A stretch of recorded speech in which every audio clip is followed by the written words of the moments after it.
Oi, Erika, tudo bem? Tô aqui na minha tentativa de gravar um vídeo de 5 minutos. Vou tentar fazer o vídeo de 5 minutos corridos, sem nenhum corte, só aqui falando pra você.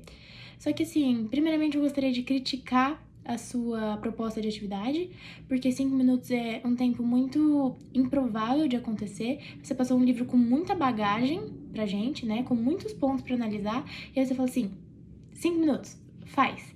Eu acho que é muito inconsistente isso, Erika, perdão.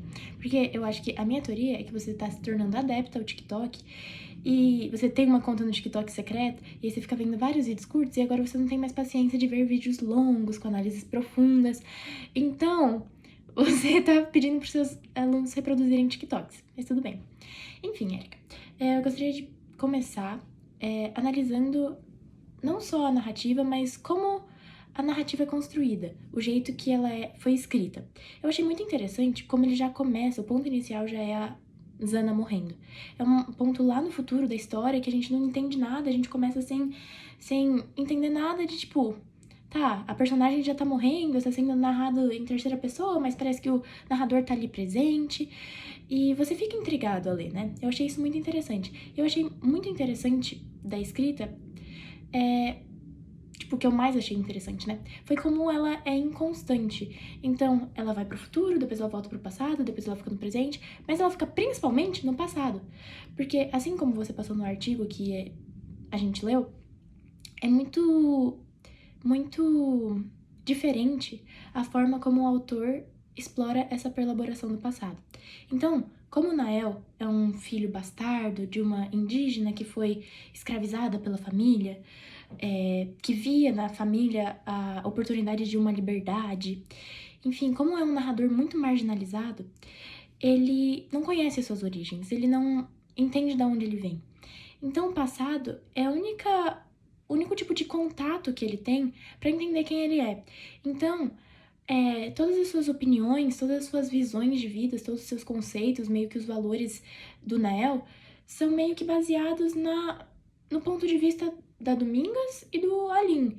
Então, todos os conceitos que o Alim passava pra ele, ele meio que reproduzia, sabe? Ele era meio que um fruto daquela relação, ele não tinha meio que uma identidade própria, ele tava meio que reproduzindo o que as outras pessoas faziam, e ele meio que foca e meio que fica preso sempre ao passado, porque é a única forma dele conhecer quem ele é.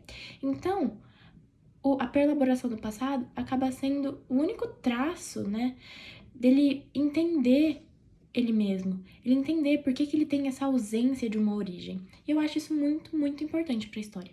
Outro ponto que eu acho que é muito importante ser analisado e que para mim ficou muito, acho que complexado na minha cabeça, foi o paradoxo do Nael. Porque o Nael, como eu acabei de citar, ele vive meio que entre as perspectivas da Domingas e do Alim.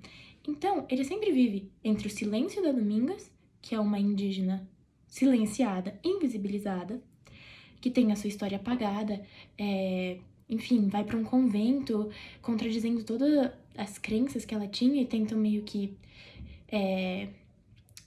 mudar o que ela pensa, né?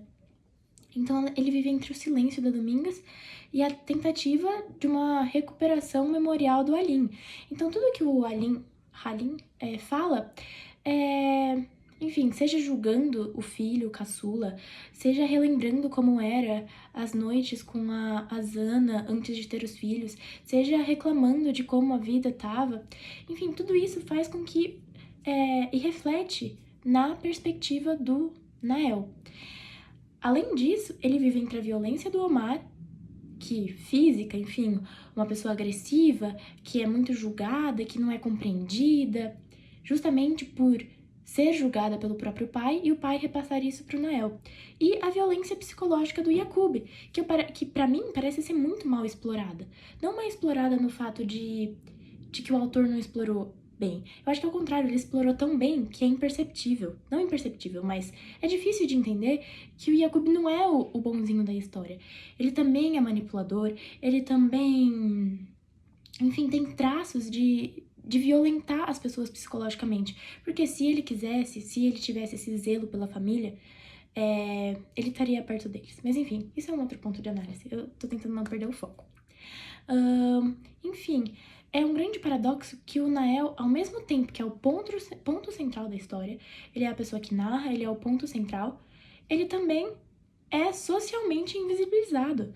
Ele tem sua história totalmente apagada. Ele tá ali pra narrar. Então ele tá perto dos fatos, a ponto de conseguir narrar, mas não tá tão perto suficientemente para participar da história ativamente.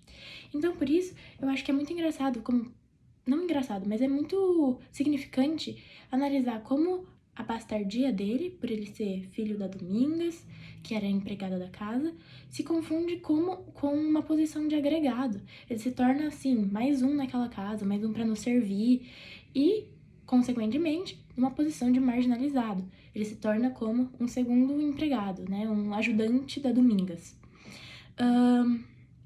Eu acho muito relevante também como o passado